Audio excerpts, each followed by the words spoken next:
I would go to the store and I'd see these people that were paying, their food with food stamps, and immediately my mind would go, look at those people, why can't they get up and go get a job?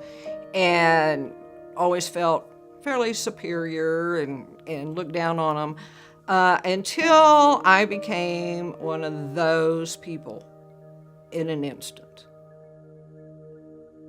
One day I was at home and my daughter came in and said, "Mom, are you okay?" And I said, I'm just really tired. I just want to sleep and I'll be fine tomorrow. Well, unfortunately I'd slept like for 3 days straight and didn't realize that.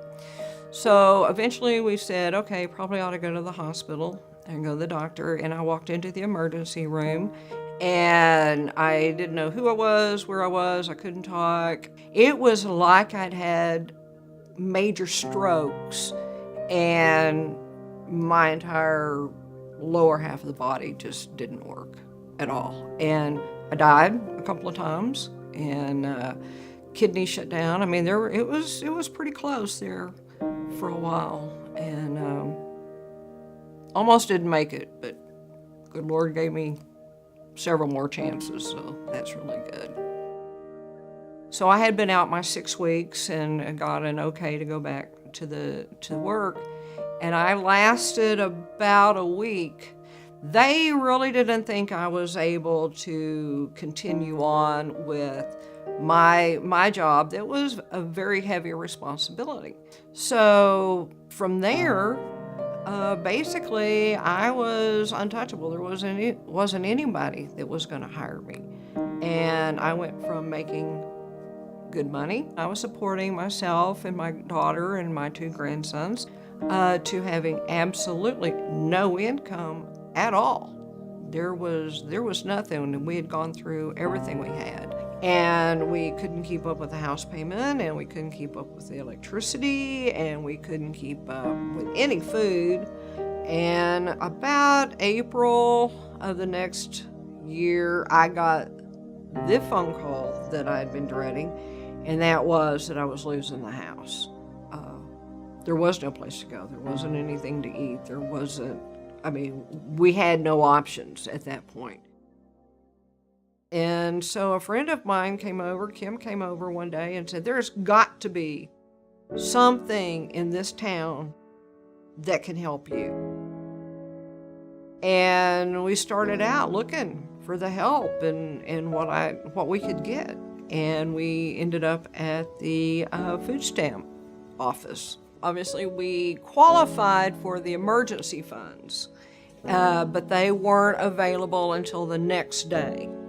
So I'm still don't have anything in the house, and we're trying to figure out how we're going to get for the next 24 hours until I can go and buy things on the food stamp card.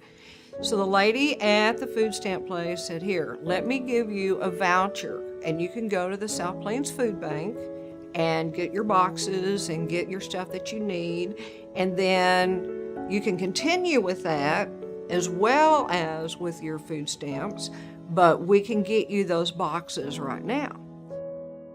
We got the first 3 boxes and we were on the way home, and Kayla called me and she is just bawling. She said, is there any way that we could probably borrow $10 from Kim so we could get some milk because the babies have no milk? I'm going, okay, I'll work something out. I'm trying to figure out what to do. Don't worry about it. We've been to the food bank and we're coming and we'll figure something out. And I had told Kayla, I said, your kids, your babies will always have milk. They'll always have something to eat. So that was a very, very personal thing to me, because out of all the things that I had let people down from, that was it, because I could not provide the milk.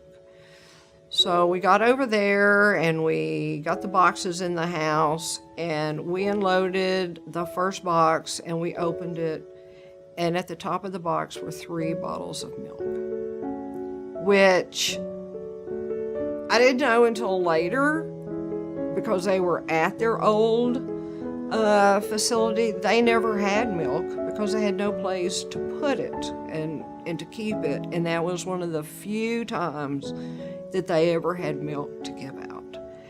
And I cannot tell you what those 3 bottles of milk looked like and what they represented to me, especially since they didn't always have it. So at least for that night, we had the bottles of milk for the babies.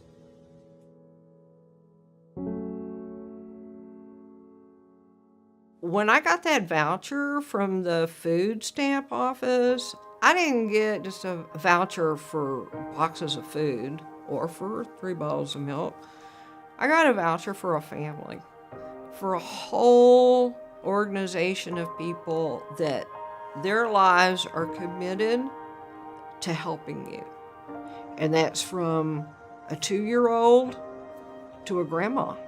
But it's not just the food. There's a lot more feeding of the soul than there is just feeding of the body there.